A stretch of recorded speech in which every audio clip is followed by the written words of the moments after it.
सास का मायका प्रेम।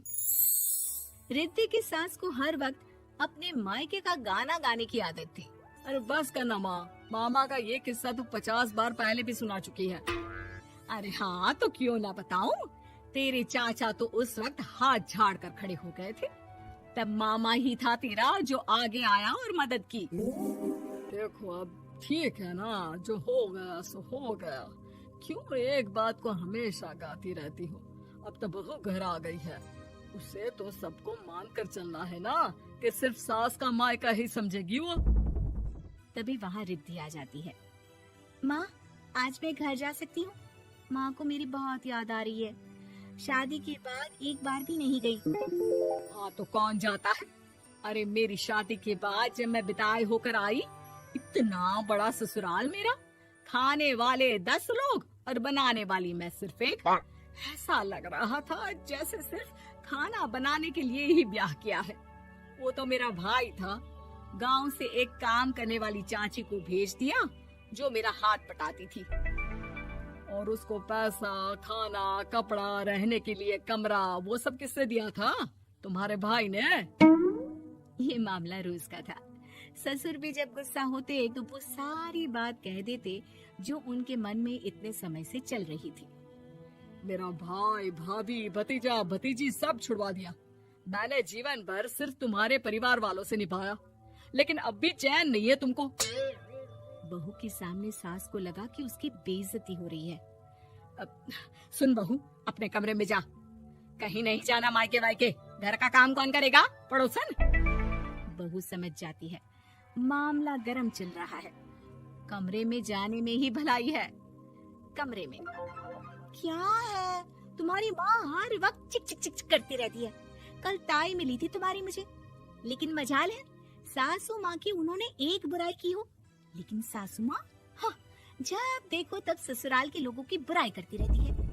बेचारे पापा जी कितना मिस करते हैं अपने घर वालों को। मेरा तो बड़ा मन करता है कि ताऊ जी, चाचा जी और सब मिलकर रहे, ना साथ रहे लेकिन आना जाना तो ठीक से रखे। हिंदुस्तान और पाकिस्तान एक हो सकता है, लेकिन चाचा और ताऊ के परिवार के साथ हम लोगों का मिलन ना जी ना, कभी नहीं हो सकता।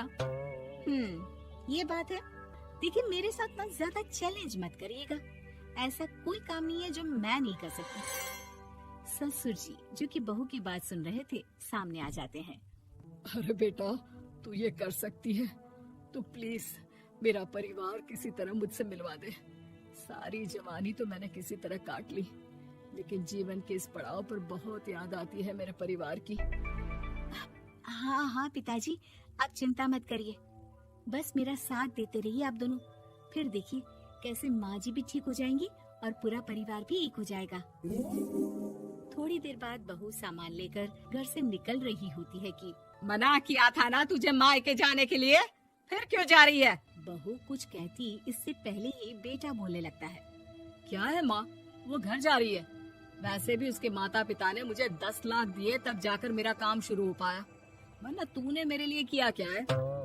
अरे वाह बेटा, बचपन से पढ़ाया लिखाया, तेरे दुख दर्द में जगी, और आज वो लोग तुझे सही लग रहे हैं।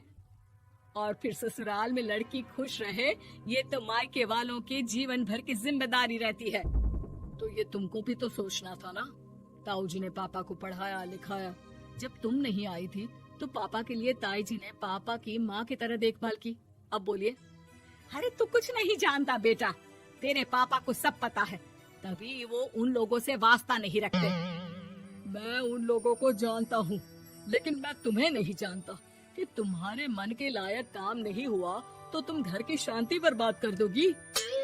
सास जोर जोर से चिल्लाने लगती है। तभी वहाँ सास का भाई आ जाता है। अरे क्यों आप लोग मेरी बहन को परेशान करते रहते हैं? पहले ये जीजा कम थे, जब बहू भी आ गई। बहन, मैंने तो 30 साल पहले ही बोला था, अपना हिस्सा ले और छोड़ इन लोगों को, चल अपने साथ। बहू समझ जाती है कि मामा ससुर की नजर किस पर है। देखा, तुम लोग मुझे अकेला मत समझना, मेरा भाई खड़ा है आज भी मेरे लिए। बहू मायके जाती है और आते वक्त साथ में एक नौकरानी ले आती है। अरे बहू, कुछ खाने को दे दे। अरे आंटी, क्यों भाभी को परेशान करती रहती हो? उनके भाई ने मुझे जिम्मेदारी दी है। किसी भी चीज की परेशानी नहीं होनी चाहिए भाभी को। जो चाहिए मुझे बोलने का। आय हाय, बहू के मायके वालों का इतना दखल। ये मेरा घर है, कोई कल का आए इसे पूरा कैप्चर कर ले, ये बर्दाश्त नहीं होगा मुझसे। क्या हो गया सासू माँ? क्यों सुबह सुबह चिल्ला रही हैं? चमेली, ओ चमेली, क्या कहा था मेरे भाई ने तुझे? अरे दीदी बहुत तेज है आपकी सासू माँ। मैंने तो बोला कुछ चाहिए तो मांग लो मुझसे। अरे निकल यहाँ से, घर को रेलवे स्टेशन बना रखा है, जो देखो वो घुमा जा रहा है यहाँ से वहाँ। ये कहीं नहीं जाएगी। ये जाएगी तो घर का काम कौन करेगा? मैं। हाँ, और क्या करती है बहुएं? घर का काम ही तो करती है, इसमें नया क्या है? तभी वहाँ ससुर जी आ जाते हैं। हाँ, तो यही बात तो तुम्हें भी समझनी चाहिए थी ना। आज बहू के मायके से नौकर आ गया तो तुम्हें बुरा लग रहा है? अरे तो उस वक्त गर्मा गर्म खाना तो सबने खाया ना। ऐसा तो नहीं है कि मेरे मायके का नौकर था तो सिर्फ मेरे लिए बनाता था। अरे निकालो इसे, फिलहाल बाद में बात करती हूँ। सास का गुस्सा जोर से नौकरानी पर फूटता है।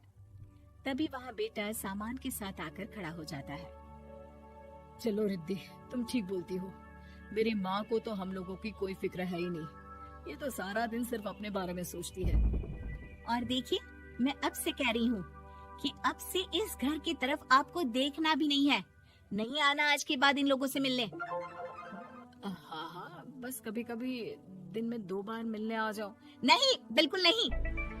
ससुर झूठा नाटक करते हुए। मेरी बीवी ने मुझे मेरे ही परिवार से दूर कर दिया, आज बहू मेरा इकलौता बेटा दूर कर रही है। हाय, कैसे जीऊंगा मैं? वाह, वो भाई जो आपको बेटे की तरह मानता था, उन्हें छोड़ने में तो दुख नहीं हुआ। आज खुद का बेटा छोड़कर जा रहा है तो कैसे जीऊंगा? बड़े आए। अब सास समझ चुकी थी कि उससे गलती क्या हुई है।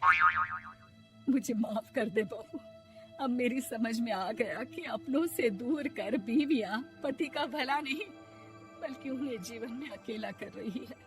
मुझे माफ कर दे, मैं अब सबसे माफी मांग लूंगी। ससुर जी दूर से बहू को थम्स अप दिखाते हैं।